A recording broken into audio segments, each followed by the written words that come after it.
Hello and welcome to Rathods Eyes Academy. Today in this session we are going to see current affairs of 28th August 2024. So let's get started with our discussion. Okay, so try to be interactive online students also and even YouTube students. So whenever I'm asking question, try to pause the video and try to give your comments so that you will be getting the feeling of offline class. Okay, so let us see the first article, see the title. Supreme Court stays Ayush Ministry's notification omitting key rule prohibiting misleading advertisements. So what is the keyword that you need to focus here? Keyword fast. Keyword is misleading advertisements. So what is this article title talking about? So what is your guess? The Supreme Court gave stay to Ayush Ministry's notification to omit key rule which is prohibiting misleading advertisements. So what does it mean? Huh? So here one thing is clear that Ayush Ministry came up with a notification and in this notification they are omitting one rule which stops misleading advertisements, right? So that is clear, right? Okay. So here you have to focus on misleading advertisements. So tell me, what is the meaning of misleading ads or advertisements? Yeah, false. Can you give me some examples?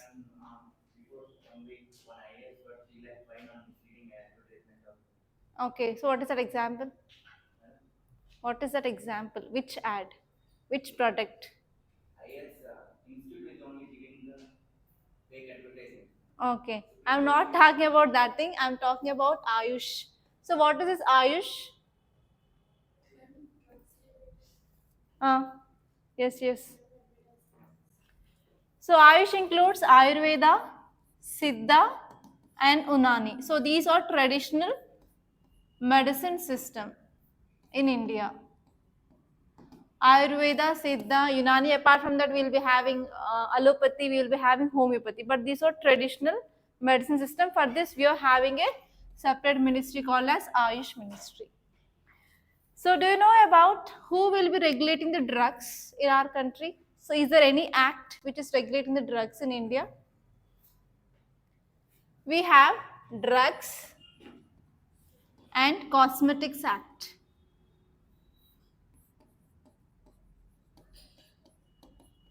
We have Drugs and Cosmetics Acts of 1940, and after once we came up with this act, we came up with rules. Okay, rules came up in year 1945, Drugs and Cosmetic Rules of 1947.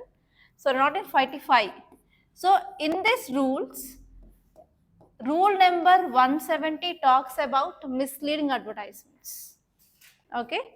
So now why it is in news? Because now Ayush Ministry which want to omit this rule 170 from this drugs and cosmetic rules of 1945. That means it is not focusing on misleading advertisements. So even do you know about this Patanjali? What is the recent allegation on Patanjali?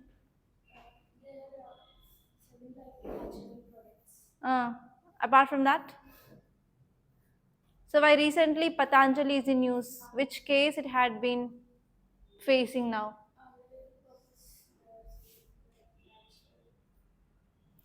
So he made one statement directly that rather than using allopathic medicines, you can use Ayurvedic medicines which will be having more effective. But is there any scientific evidence for that? No.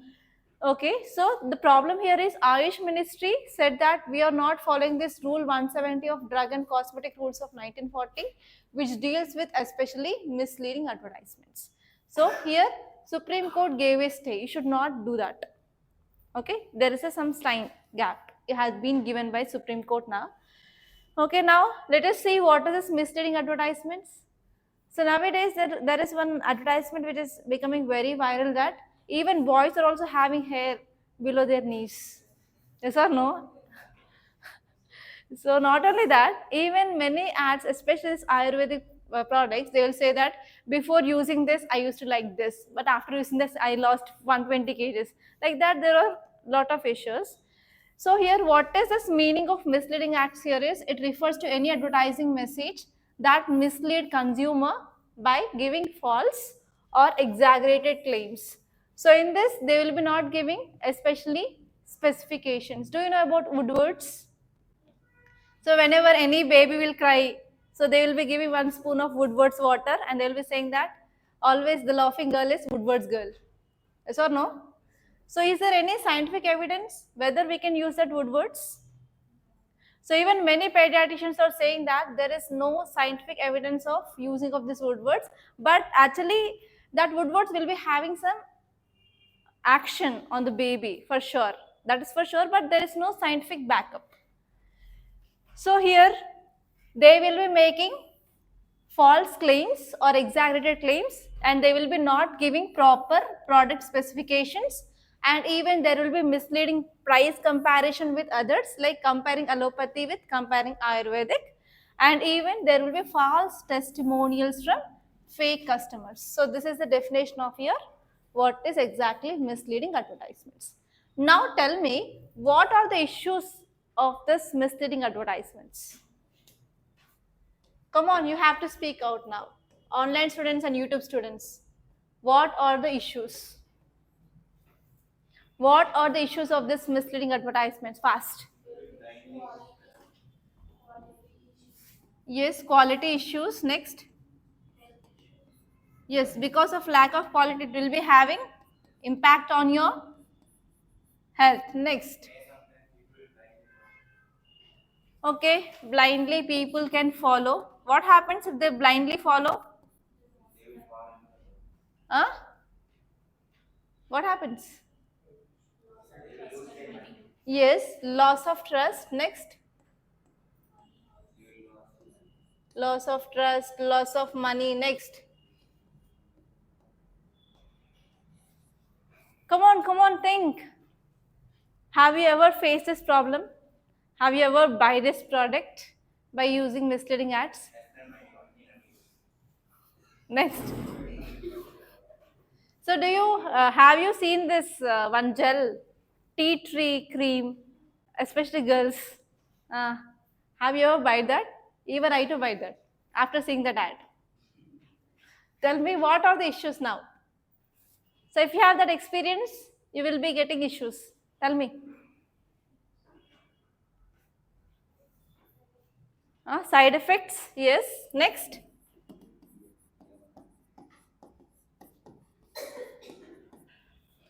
Okay, let us see what are the issues. The issues will be, the first one is ethical point of view. So there will be loss of trust of consumer. Consumer will be not trusting the not trusting that so and so developer or so and so product. So that what happened, the integrity of business will be got erased. And next one is they are violating the law. So here laws are saying that you should not go for misleading advertisements which are clearly given in your Act of Drugs and Cosmetic Rules of 1945. Apart from that, we are also having other law which is especially dealing with these advertisements, that is Drugs and Magic Remedies Objectionable Advertisement Acts of 1954, which prohibits the false claims. So even this act had been violated if you're going for this misleading advertisements. And which one is, there will be adverse health impact and even loss of money, loss of everything. So these are the issues. Now tell me what can be done. So see these problems and tell me what is the way forward. So if you do here, then only you can write good answers in your mains. Unless and until you start thinking, you won't get nothing.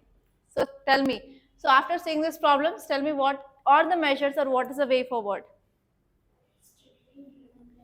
Yes, we have to go for strict implementation of law. Next.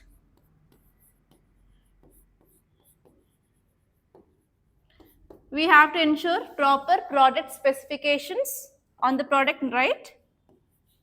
What are the ingredients, etc. Next. Yes, we have to use the code. For example, for food items, we will be having AGMARK. For gold, we have BSI. So like that, for this medicines also, we need to come up with a code. Next, certified code. Hmm? Okay, so test. So I'm not only talking about the makeup products here. I'm talking about other drugs which can have impact on our physiological system of our body. Okay, for makeup products, you can use patch test. Next, test before use. Next, yeah, we have to go for okay random check. Next, okay, so these are the steps that we can take so that we can address this problem of misleading advertisements. So let us see. The first one is we need to have a proper scientific evidence. For example, if some product is saying that your teeth will become white like pearls. For example, some products will say that your hair will be growing 3 centimeters, 5 centimeters per day. So there is a need of the scientific evidence. So which product is causing which effect? That is very important. So we have to have a proper scientific backup. And next one is we need to ensure transparency. Like business should be always transparent. Then only that business will be prolonging for certain time. And especially we have to focus on the accurate information of that product. And even there is a need of proper specifications of the ingredients of that product, prices and customer testimonials. All should be very transparent. And this one is we have to have a proper regulatory approval before releasing any product into market. We need to have a proper approval with a proper label. Okay. So those things that you can do. And main question, if you want, you can take a note of this. How does misleading advertisements endanger the interest of customers? So what steps can be taken to address this problem? So already I said about what are the issues and I gave you the measures. So directly you can write those. Okay. Okay, see this article, title says reasonable limits. So do you know who is the CEO of Telegram? Why he is in news?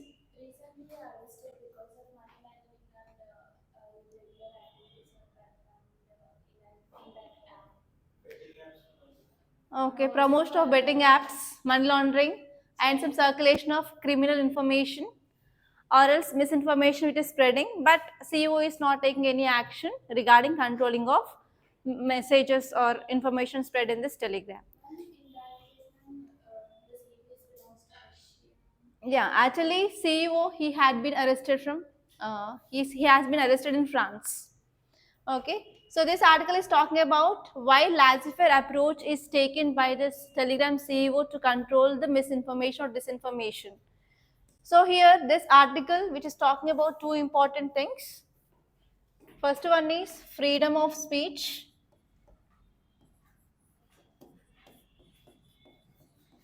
versus public safety, which is important. So we have two things here. The first one is freedom of speech. Second one is public safety. To which you will be giving value? Public safety, freedom of speech, you? Both, you? Is freedom of speech important or public safety? Online students and YouTube students. But it is not absolute.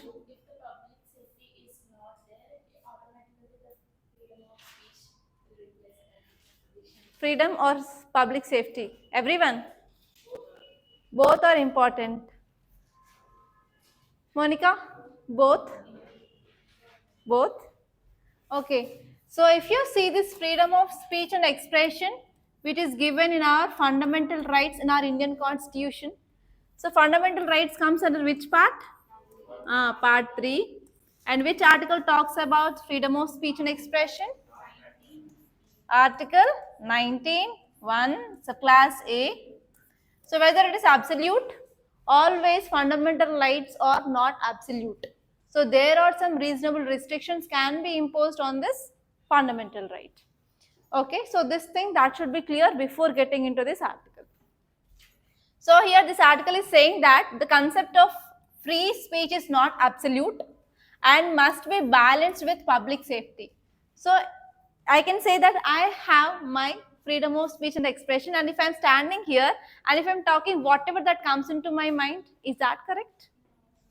Yes or no? If I say something about so and so political party against or in favor of that, immediately I'll be getting comments. You are biased to this political party. You are a feminist.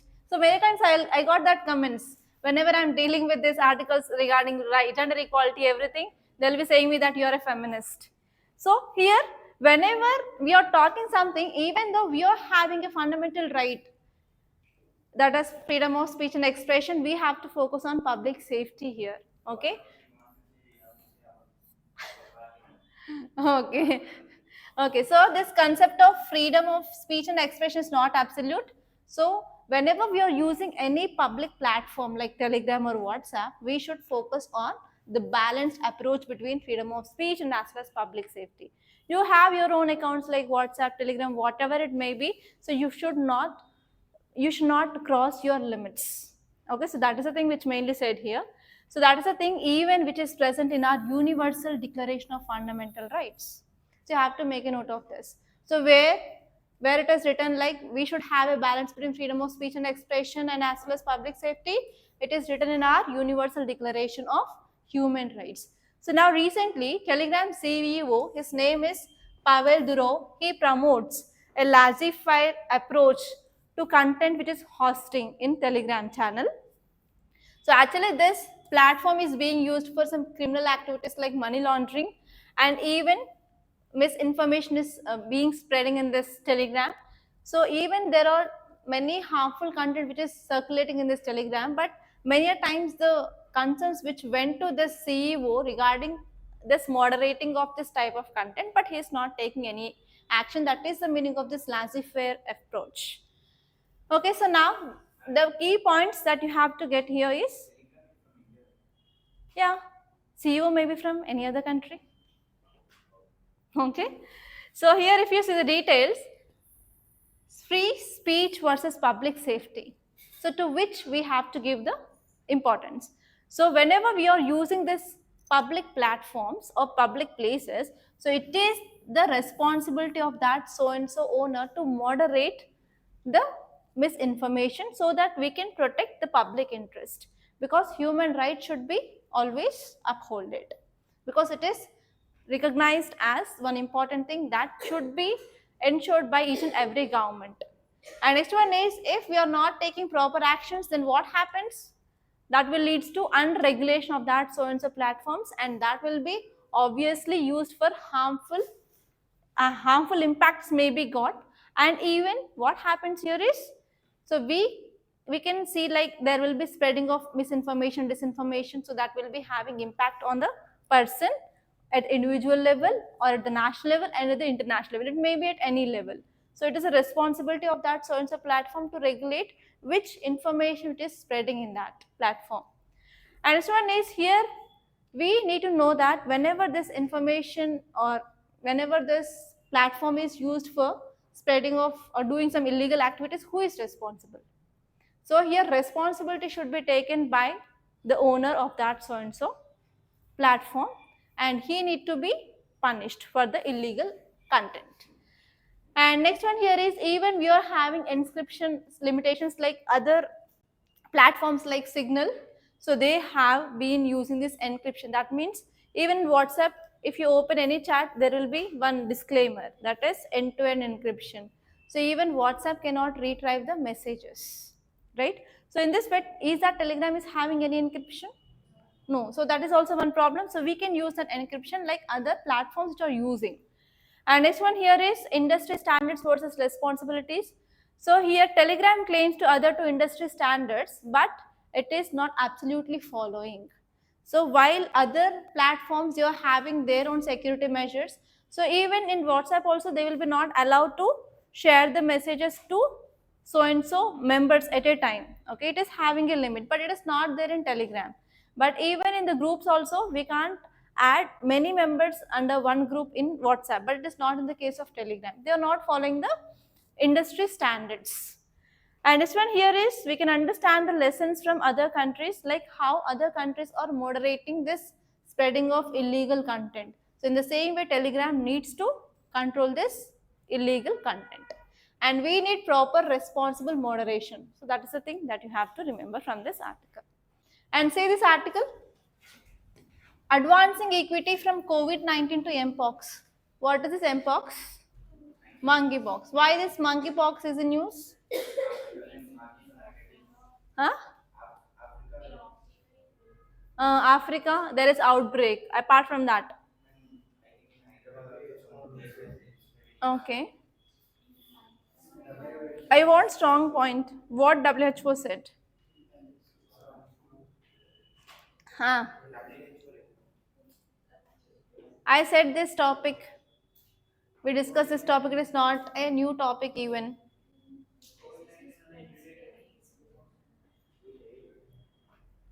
So WHO recently declared Mpox as public emergency of international concern. I want this point. So this kind of things that you have to use in our introduction. Even in yesterday's class, I said. Uh, so here recently, WHO. What is WHO? Okay, very good. World Health Organization declared Mpox, monkeypox, as public health emergency of international concern. PEIC. Okay, public health concern of international concern. So because of this is a news.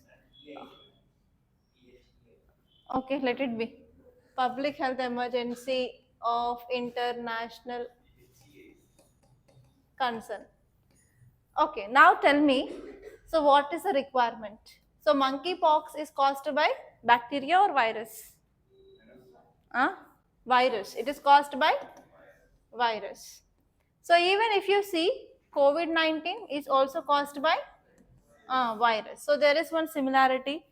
And how we control this COVID-19? By using masks, sanitizers, soaps, distancing. Actually, we got vaccines on time. So because of this vaccines on time, so can you tell me some examples of vaccines? Covishield, Covaxin, apart from India's other countries, Sputnik, okay? Okay, so here, if you see this monkeypox, that can also be prevented by using vaccines. Okay, so but now the problem here is monkeypox is prevalent in now Africa, and even in Pakistan also it had been spread. Some cases they had been recognized, and even in India also some cases, very less cases. Okay, so now if you say this Africa, which country is it developed? Is it a developed country? No. So it is a less developed area. Okay, so I want to introduce one more concept here. Focus here. So less developed and developing countries are part of which south? Global south. So now if you see this global south, which country is somewhat advanced in this global south? India. Now again, what is the role played by India now? What can be the role played by India to control this Mpox?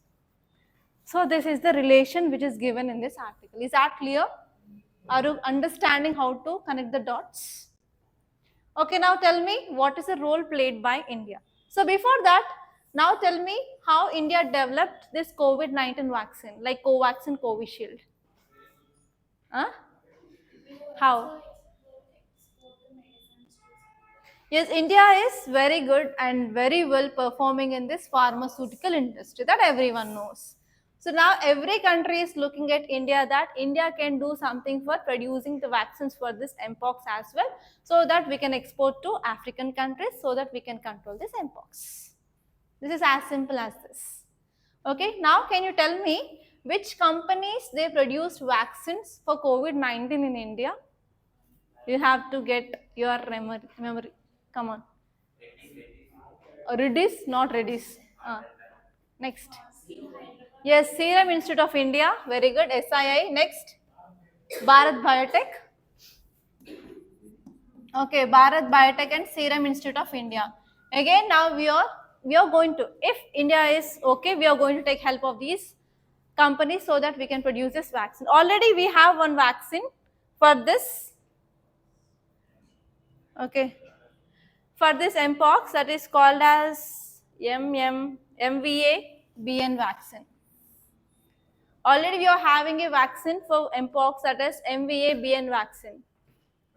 Okay, so here you can get a question like recently MVA-BN is in use. It is a vaccine of which disease? They can give dengue, Mpox, whatever the disease or news like Chandipura virus, Zika virus.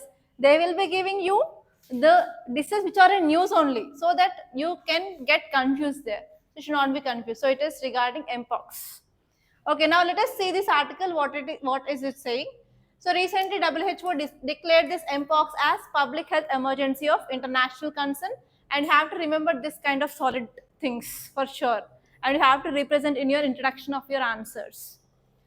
So recently now there is outbreak of this Mpox in Africa, and finally it had been declared. So now there is a need of proper global health response for vaccine production for this Mpox.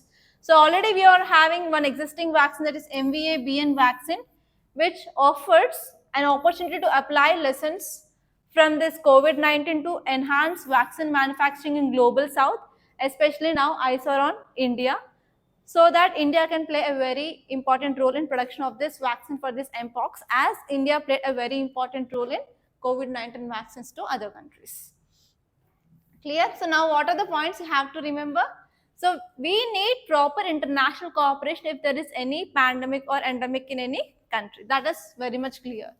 So whenever WHO is declaring certain disease as public health emergency, then we need proper effective outbreak management, or else what happens? So this will be spread to different countries like wildfire, and entire world will be getting into another pandemic like COVID-19. Okay, and next one here is we need proper information sharing, and as also we need proper medicines, and also we need proper resources to combat this Mpox. So actually these African countries are underdeveloped countries. How they can get proper resources? So what's the source? Have you ever think? Economy is going on, right? Tell me about grants and aids. What is this grant and aid? Yeah, so here, whenever this kind of pandemics are going on, even India can provide some grant in aid. We can't accept anything in return. Okay. And next one here is we have to focus on equity. So what is this equity and equality concept? Number of times I explained you. Equity and equality difference. Equity and equality. Mm.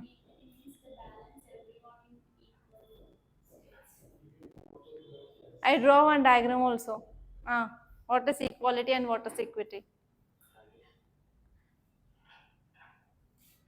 Online students, equality and equity. Very good memory. All my students are Gajinis only. Short term memory. Okay, if you are giving equal measures to everyone is equality, but whatever they require to keep them at an equal level is called as equity.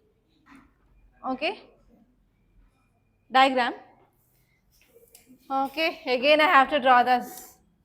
So there are 3 persons of different height. If you are giving same stool for everyone, is called as equity. Okay, we are keeping them on equal way.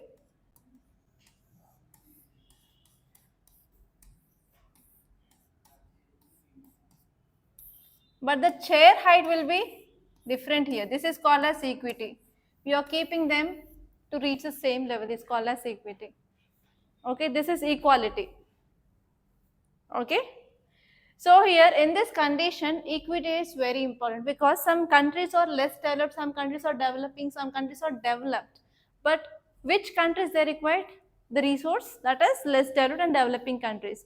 So there is a proper international health regulations we need to focus, and we need to come up with amendments so that especially who are not well, so they have to get the more amount of funds. So for that we need to come up with amendments to whatever international health regulations are there, so that we can ensure fair distribution of medical resources.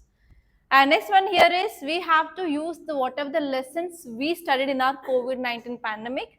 So especially India exceptionally did very well in exporting of vaccines to other countries. So the same way here we can produce already existing vaccine for this Mpox, that is MVA-BN vaccine, so that we can prevent the similar type of incidents like COVID-19 pandemic in the future. So we can stop this monkeypox disease outbreak.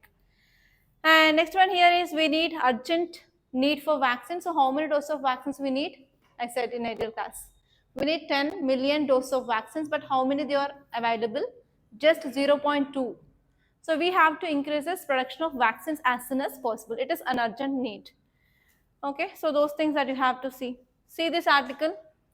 India needs to develop a care ecosystem. What is this article talking about?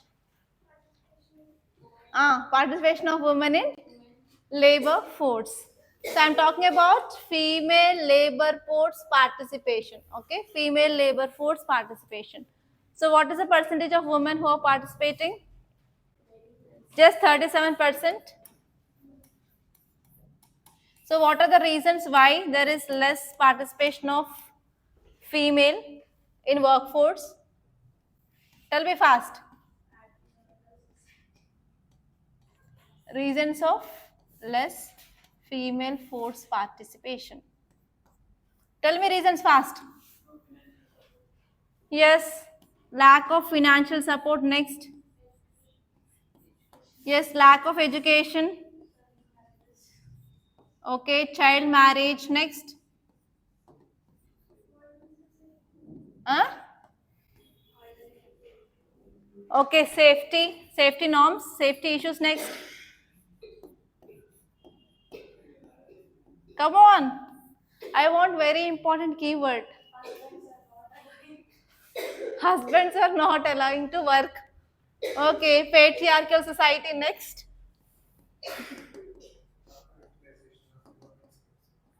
Okay, lack of awareness of schemes. Next. Okay, stereotypes. I want that word. Stereotypes. Ah, next. What implementation? Okay.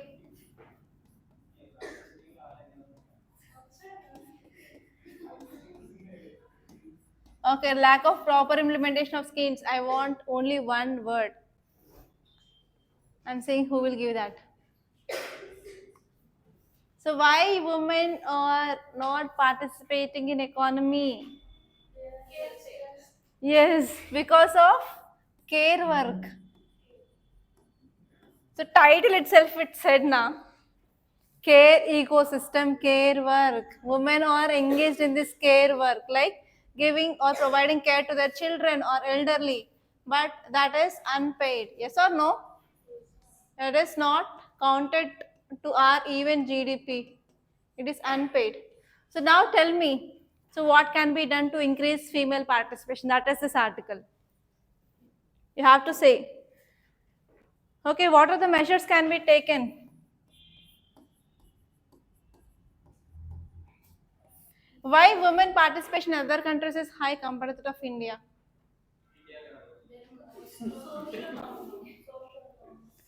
Okay, so what measures we have to take to increase women participation? Already there, no reservation. Next, I want particularly regarding care work.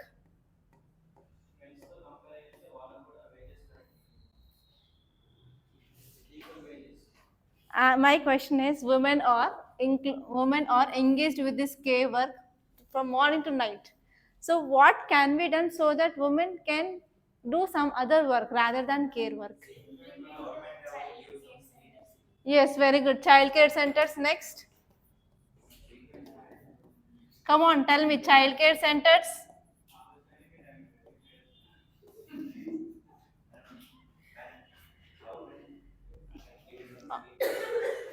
For what?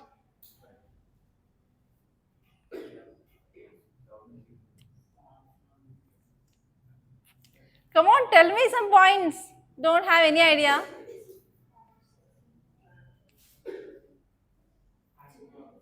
Huh? Angry Birds.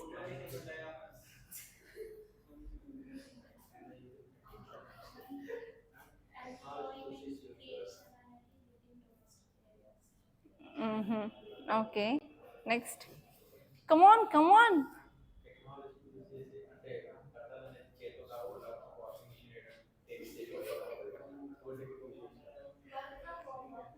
Work from home, okay. Next.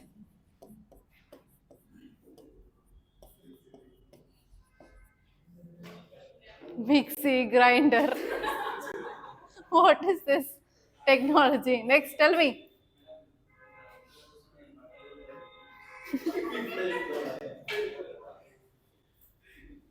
Next, using of washing machine, dishwasher. Next, tell me, how can we increase?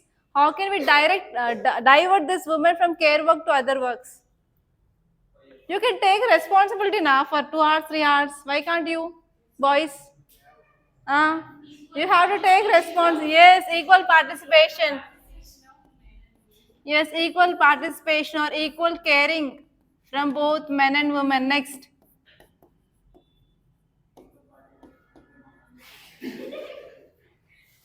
Okay. Next. Next. Come on. Think something. What happened? Are you getting sleep? Online students and YouTube students. So don't think that I'm not taking care of you. I'm always taking care of you. Come on, online students.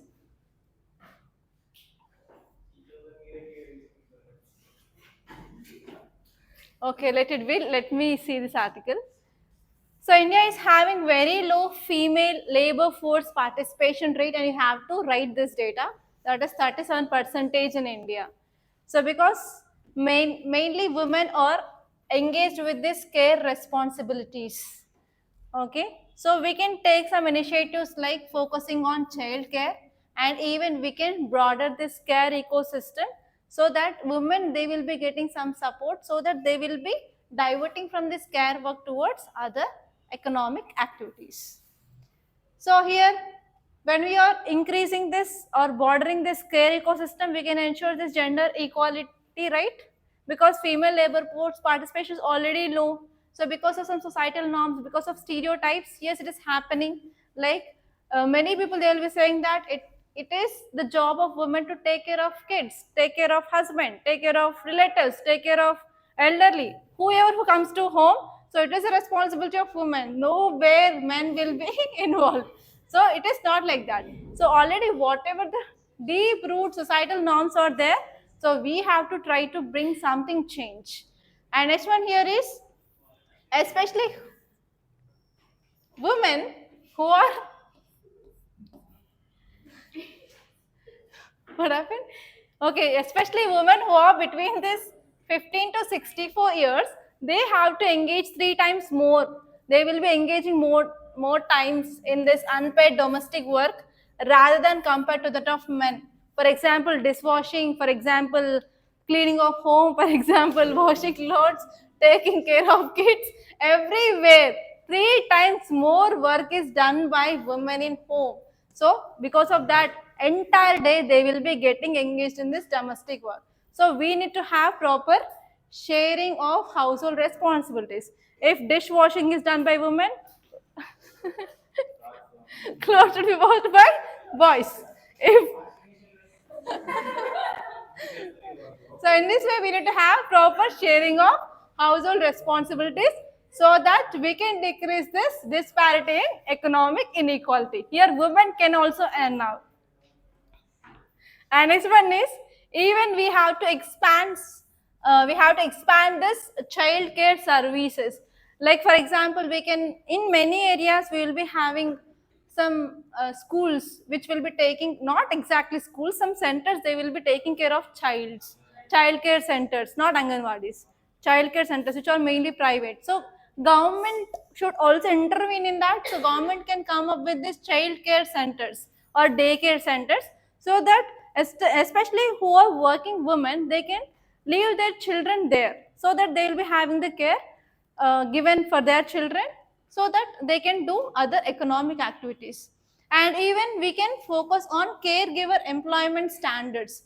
So whoever caretakers we are keeping in our homes, so they need to have the proper training. The training should be given by the government so that we can also increase this employment for this caregivers also, so that we can expand this care ecosystem in our country, so that we can also ensure properly that women are contributing to our economy and they will be doing diverse economic activities. Okay, clear? And see this article. Himachal makes 21 the minimum age of marriage for women. So what is the minimum age of marriage for women in India? 18 years. So actually Himachal Pradesh had been increased from 18 years to 21 years. Now tell me, okay, now tell me what are the advantages? What are the advantages of increasing of this age from 18 to 21 years? Tell me fast. Okay, there will be increasing of women in higher education. Next. Okay, economic independence. Next. Yeah, physically and mentally they will be stable. Next. Tell me fast.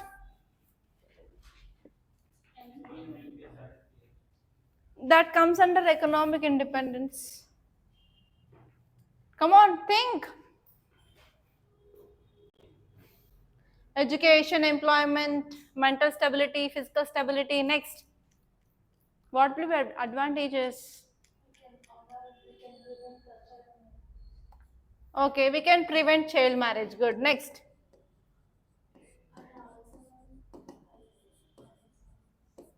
Huh? Next. Empowerment. Yes, women empowerment. And even it will be having good impacts on women health.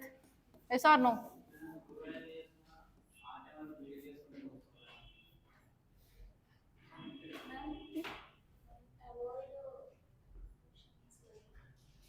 Yeah, that comes under health only. Yeah. So recently Himachal Pradesh Assembly passed this bill. You have to make a note of that bill for sure. Prohibition of child marriage, Himachal Pradesh Amendment Bill of 2024, it had been passed and it had been increased in the minimum age of marriage for women from 18 years to 21 years. And it will enhance. First one is gender equality. Okay. And next one here is it can also encourage higher education in women and can also reduce child marriages. It will be having positive impact on health of women and as well as well-being. Okay. And here you can see one article, India-Brazil strategic partnership deepened and diversified over years. So here you have to focus on India-Brazil relations. Actually, tell me where this Brazil is located, in which continent? Okay. So Brazil, what are the some geographical features you can see about this Brazil? Brazil is topmost producer of what?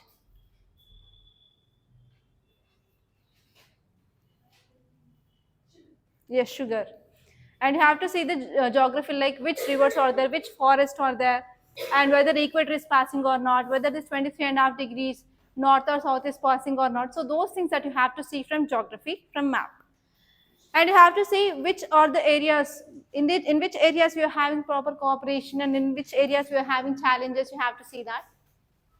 And see this article, India faces challenges to lift non-farm jobs, says Moody's. So what is this Moody's? Moody's. Old students, I will break your heads. What is this Moody's? Moody's, Standard and Poor's, Fitch. Ramesh sir. Did Ramesh sir explain these concepts or not? Moody's, Fitch, Standard and Poor are credit rating agencies, international credit rating agencies. Everyone is Gajni only here. Okay. India faces challenges to lift non-farm jobs. So tell me, what are the examples of these non-farm jobs? Non-farm means what?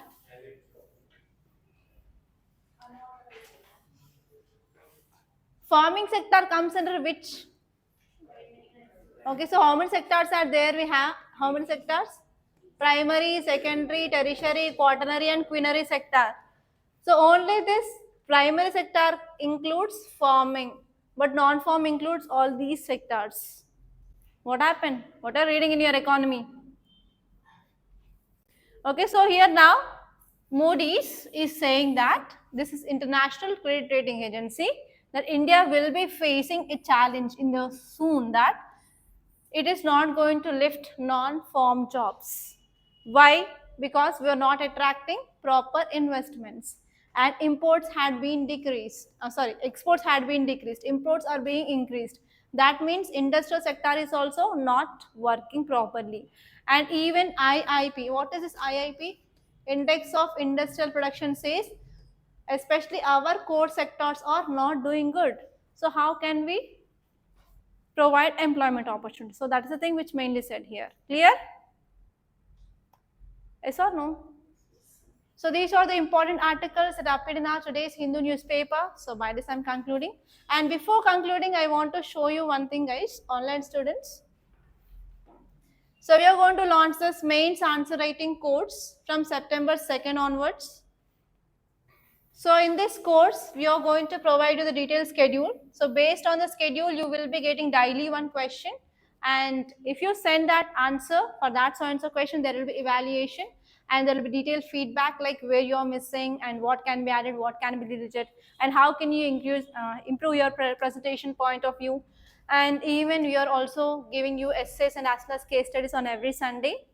And there will be weekly one live class on Monday from 7 p.m. to 8 p.m. where you will be writing the essay online itself. So this program is there for both offline and online. So if you want to join this program, you can call me on this number 8074765513. And even if you want to text me on WhatsApp, you can text me on that same number. So thank you so much guys for watching.